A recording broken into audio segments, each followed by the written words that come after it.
இந்த மாதிரி கூட்ட நெரிசல்களை குழந்தைங்களை கூட்டிட்டு போறத பொதுமக்கள் கண்டிப்பாக தவிர்க்க வேண்டும். குழந்தைகள் பெண்களால கடைசி நிமிஷத்துல ஓட முடியாது.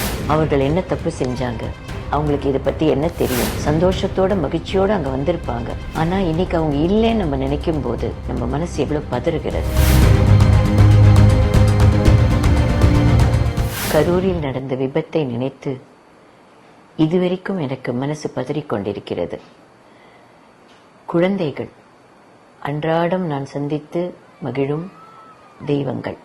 இந்த மாதிரி கூட்ட நெரிசல்களை குழந்தைகளை கூட்டிட்டு போறத பொதுமக்கள் கண்டிப்பாக தவிர்க்க வேண்டும். ஏன்னா எப்படி கூட்டம் இருக்கும், எந்த பக்கம் நகருவாங்க, என்ன பாதுகாப்பு முறைகள் இருக்கு எதுவும் தெரியாமல் அந்த குழந்தைகள் நம்மளை நம்பி கூட வந்துருவாங்க. ஆனா அங்க போனதுக்கு அப்புறம் அந்த நெரிசல்ல இருந்து அவங்கள வெளியில கொண்டு வருதுன்றது அவ்வளவு சுலபமான விஷயமாக இருக்காது.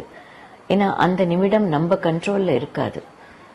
அந்த ஸ்டாம்பீட் அப்படின்றதே, கூட்ட நெரிசல் அப்படின்றதே எல்லாரையும் மீறி நடக்கக்கூடிய ஒரு விஷயம். இந்த விபத்து எதுக்கு நடந்தது, எப்படி தவிர்த்திருக்கலாம், எப்படி இதுக்கு பாதுகாப்பு செய்திருக்கலாம் என்றெல்லாம் ஒருத்தருடைய மனசிலும் இப்ப கேள்விகள் எழுந்து கொண்டிருக்கிறது. எதுவாக இருந்தாலும் அந்த குடும்பங்கள் தவிக்கும் அந்த துன்பத்திற்கு யாராலையும் ஈடு கொடுக்கவும் முடியாது, பதில் சொல்லவும் முடியாது.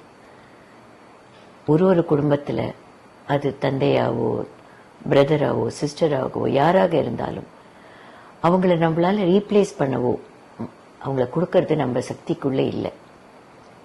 இப்படிப்பட்ட விபத்துகள் பொதுமக்கள் எல்லாம் கொஞ்சம் விழிப்புணர்வோட நாம எல்லாம் நடந்துக்கணும். நாங்க பாரத சேவா அப்படின்ற எங்களுடைய ஸ்தாபனத்தை இதுக்காக தான் உருவாக்கியிருக்கோம். நேற்றுக்கு எங்க ஸ்தாபனத்துல இருந்த வாலண்டியர்ஸ் அந்த இடத்துக்கு போனதுக்கு அவங்களுக்கு முதல்ல ரொம்ப நன்றி. அதை தவிர ஜனங்கள், நம்ம பொதுமக்கள் எல்லாம் ஒன்னா சேர்ந்து எப்படி நம்மள காப்பாத்திக்கிறது, பார்த்துக்கிறது, ஒரு சமுதாயமா எப்படி நாம ஒன்னா சேர வேண்டும், எதையெல்லாம் மனசுல வைத்துக் கொள்ள வேண்டும். ஒரு நிகழ்ச்சி நடக்கிறதுனா அதற்கு நாம எவ்வளவு தூரத்துக்கு ஒத்துமையாக இருந்து நாம எப்படி கட்டுப்பாடோட நடந்து கொள்ள வேண்டும், இது எல்லாமே யோசிக்கிற தருணங்கள் வந்தாச்சு. ஜனங்களே, பொதுமக்களே, அன்பான தமிழ் மக்களே, எங்கு எது கூட்டமாக சேரும் நேரம் இருந்தாலும் பாதுகாப்பை மட்டும் விட்டுடாதீங்க. குழந்தைகள் பெண்களால கடைசி நிமிஷத்துல ஓட முடியாது. அந்த நெரிசல் ஏற்படும் பொழுது என்ன முயற்சிகள் எடுத்தாலும் அங்கிருந்து நகர்றது ரொம்ப கடினமான விஷயம். இனிமேலும் இப்படிப்பட்ட நிகழ்வுகள் நடக்காமல் இருக்க எல்லாரும் ஒன்றாக சேர்ந்து, அரசாங்கமும் சரி, பொதுமக்களும் சரி, காவல்துறையும் சரி, இந்த நிகழ்ச்சிகளை நடத்துபவர்களும் சரி, எல்லாரும் ஒத்துமையாக சேர்ந்து இனி இப்படி நடக்காமல் பார்த்து கொள்ள வேண்டும். என் மனசு அந்த நாம் தொலைத்தோமே குழந்தைகள் அவர்களிடம் இருக்கிறது.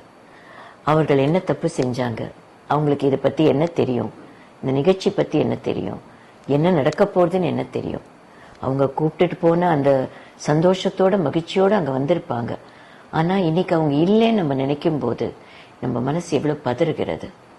அந்த குழந்தைகளுக்காகவும் உயிர் நீத்த அத்தனை பேருக்கும், அந்த குடும்பத்தாருக்கும் என் ஆழ்ந்த அனுதாபங்கள். உயிர் நீத்தவரை நினைத்து நினைத்து நம் மனம் தவிக்கத்தான் முடியும். இனி இப்படி நடக்காமல் பார்த்துக் கொள்வது நம் கடமை.